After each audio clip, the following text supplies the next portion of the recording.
I sindaci del Veneto orientale, primi testimonial dell'avvio della campagna di vaccinazione contro l'influenza stagionale, anche in doppia con la terza dose del vaccino, le dosi iniziali, con tanto di fascia tricolore sotto il motto dell'hashtag Io mi vaccino. La chiamata alle armi da parte dell'azienda sanitaria con tutti i sindaci è forse lo strumento di comunicazione più efficace. Ancora una volta si dimostra la capacità di lavorare in squadra con gli amministratori del territorio che oggi sono qui presenti per testimoniare l'importanza di questa vaccinazione e anche per vaccinarsi e dare loro per primo l'esempio alla comunità. Beh sì, dare il buon esempio è una cosa importante e noi siamo contenti, come io lo dico come Presidente della conferenza, a nome di tutti i sindaci siamo contenti di poter collaborare con l'ASL in questa e anche altre iniziative, perché dove il nostro appoggio ci può essere ed è utile, insomma siamo qui per lavorare a fianco dell'ASL.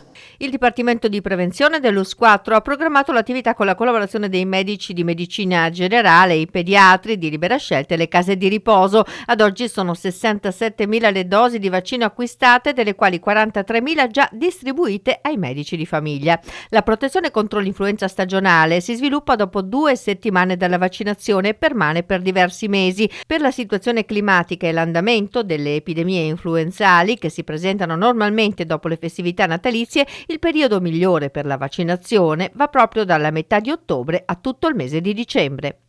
Abbiamo capito che il vaccino è un'arma fondamentale nella lotta contro i virus e le malattie in generale. Anche questo tipo di vaccino, l'antinfluenzale, per una malattia quindi che si trasmette per via respiratoria è di estrema importanza. E tant'è che questo vaccino è raccomandato, direi, a tutti dai 6 mesi di vita in su.